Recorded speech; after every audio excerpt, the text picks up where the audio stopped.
I'm Cora Hoffer, Policy Associate here at the Center for Rural Affairs. Today, I just want to talk a little about engaging in the Minnesota State Legislature. The legislature is just about ready to kick off for another session in 2025.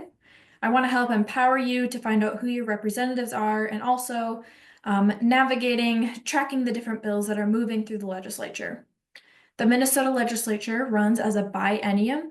The first year is considered a budget year focused on passing the state budget. And the second year is typically a bonding year focused on capital investment projects as well as general budget tweaks. 2025 will be the start of a new biennium, making the session a budget year. So now I'm going to share my screen and take some time to show you a little bit about how to navigate the legislative website. So the main page contains information on the House of Representatives as well as the Senate. This includes the members, the committees, and audio and video of committee meetings. It's here where you can also type in your address to find out who represents you. If you're looking to be involved in the legislative process, it's important to know who represents you and how to get into contact with them. So for example, I live in Chaska, Minnesota, and if I want to see who's representing me, I can type in Chaska here, hit go, and it will pop up the list of House and Senate members that are representing me. If I want to contact Representative Lucy Ream, for example, I can hit her contact button here. It will give me her phone number as well as her email, also her legislative assistant contact information, and her committee assignments. If she is hearing a bill that is of interest to me and I want to reach out to her, that may be useful to know. So going back to the homepage, if you're interested in learning more generally about how the legislative process works here in Minnesota, scrolling down a little on the right-hand side, there's an About the Legislature box here. One link I want to point you to is this civic engagement.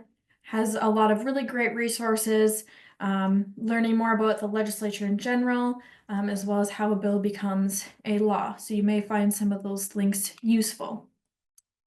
Going back again to the homepage, there is also a calendar feature on the right-hand side, which will show when committee hearings are, what particular bills are being heard. This may be useful if you're looking to be more engaged and want to testify before committees. Members of the general public can and are encouraged to testify before committees, but this needs to be arranged with committee staff prior to a scheduled hearing.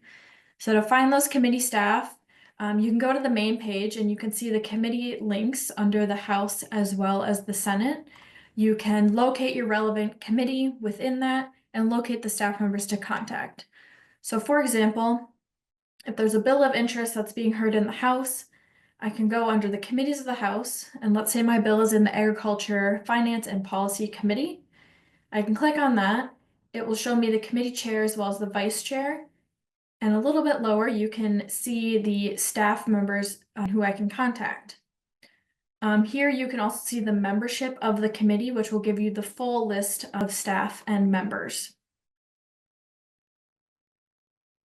Going back again to the home page, there's also a bill search and status feature where you can search bills within the House and the Senate. For example, last session I was watching House File 3900, HF standing for House File, and if it is in the Senate, it will start with an SF for Senate File. So if I search this bill here, I'm able to see a short description and then a link to the status of the bill in the House as well as the status of the bill in the Senate. Let's say I'm interested in seeing where it's at in the House. Here it'll give me the full bill text, what its companion bill is in the Senate. It will give me a description of the bill, the authors of the bill, and actions that have been taken on the bill. There's no yearly deadline for introducing bills, but each year the legislature establishes deadlines for committees to take actions on bills. These deadlines are announced during the first half of session in order to sift out the list of topics to be dealt with that year. Going back again to the homepage, under this bill search and status, there's also a My Bills feature. It's free to create an account, but it's a good tool to use to follow bills that are of interest to you, a good one-stop shop to check in on the bills. So I have already logged into my bills account. But tagged one bill here, for example, it'll show me what the bill is, the description, and then quick links to see the status of the bill in the House or the Senate. Finally, it's important to know that you can contact Governor Tim Walz or Lieutenant Governor Peggy Flanagan by visiting their website. So I have it pulled up here. If you go under Connect, Contact Us, and Contact Us again, there's a quick form you can fill out here to share a message with the governor's office. So that was just a quick overview of the Minnesota Legislative website. I hope those tips are helpful and leave you feeling empowered to engage with your representatives and be an advocate for those issues that you find important.